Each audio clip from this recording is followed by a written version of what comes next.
அங்கே தீர்த்தமாடலாம் என்பதற்காக விளையாட்டினுடைய வர்ண பகவானம் அனுகிரகித்து அங்கே பன்னீர் தெளித்து சென்றிருக்கின்றார். விளையாட்டினுடைய அந்த திருத்தினாலே இந்த தீர்த்த உற்சவம் சிறப்பாக அற்புதமாக நடைபெறையும். ஆகவே அடியார் பெருமக்களே, உன்னதமாக நீங்கள் வருகிறீர்கள். 12 காலமாக ஆண்டாண்டு காலமாய் அருள் பிறக்கும் மாரியம்மனாக விளங்குகின்ற இந்த முத்துமாரி தாயினுடைய இந்த உன்னதங்களை எல்லாம் நாங்கள் இந்த இடத்திலே உங்களுக்கு சொல்ல இருக்கின்றோம். அத்தகைய சிறப்பு வாய்ந்த அமைதியை இப்பொழுது இளைஞர்களின் தோள்களிலே சுமந்து அந்த பகவா சமுத்திரத்திலே சூரியனை பார்த்து கிழக்கு நோக்கி இருக்க விராட்டி தீர்த்தமானது அந்த நிறுத்தி தொடர்ந்து உங்களுடைய நேர்முகமையாளர் கையில் வாங்கினார். நன்றி கல்லூரி முதல்வர் தேவராஜா அவர்களே, மிக அற்புதமாக இன்டர்சிட்டி சமுத்திரத்திலே இங்கே நாங்கள் பார்க்கின்றோம். நீருக்கு அதிபதியாக விளங்குகின்ற வருண பகவானும் மழைக்கு அதிபதியாக விளங்குகின்ற இந்திரனும் ஒன்றாக சங்கமித்திருக்கிறார்கள். 30 கோடி தேவர்களும் இங்கே திரண்டு வந்திருக்கிறார்கள். அதே வருண பகவான், இந்திர பகவான், இவருடைய திருவாதி தேவர்கள் எல்லோரும் ஒன்றாக சங்கமித்திருக்க இதோ ஒன்று மாட்டி உணம் தொண்டர்கள் தங்கள் தீர்த்தோடியை எழுந்துகளால் செய்து பாண்டனை எப்படியே அறிஞர்களுக்கெல்லாம் தரிசனம் பெறுகின்ற பெரிய அருள் பெரிய காட்சியை நாங்கள் காண முடிகின்றோம்.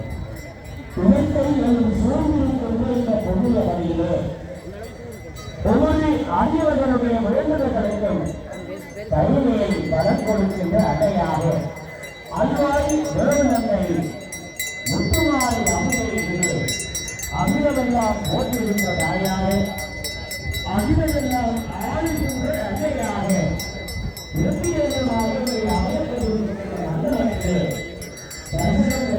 காட்சியை நாங்கள் காண இருக்கிறோம்.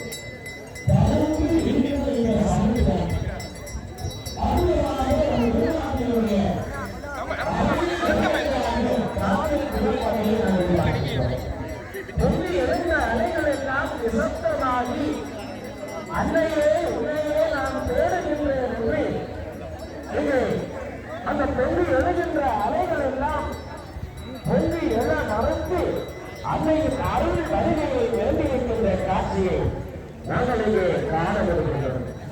அற்புதமான சூழலாக காட்சி அளிக்கிறோம்.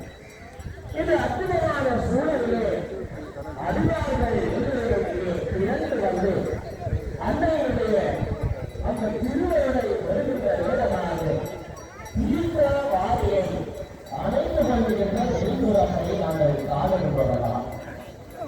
ஒவ்வொரு அறிஞர்களும் அவன் அருளாலே அவன் தாய் மகனி என்பதற்கு அறிஞர் என் நிர்வாகியுடைய திருவருளாலே என் நிர்வாகியுடைய தீர்த்த வாரியை நாம் எல்லாம் காணுகின்ற பெரும் பேரை எனக்கு கிடைத்திருக்கிறது என்று போட்டு பிடித்துக் கொள்ள நீங்கள் சமுத்திர கரையிலே இன்று வாழை மரத்தை நேர்த்தியாக அலங்கரிக்கப்பட்டிருப்பதை நாங்கள் பார்க்கிறோம். அது மட்டுமல்ல, வேப்பிலை காரியாக உணர்த்துவதும் எங்களை விட்டு மாறி இங்கே வேப்பம் சோலைகளை உண்டாக்கி இருப்பதை நாங்கள் இங்கே காணக்கூடியதாக இருக்கிறோம். இவ்வாறு இயற்கை நல்ல கொடைகளினாலே இந்த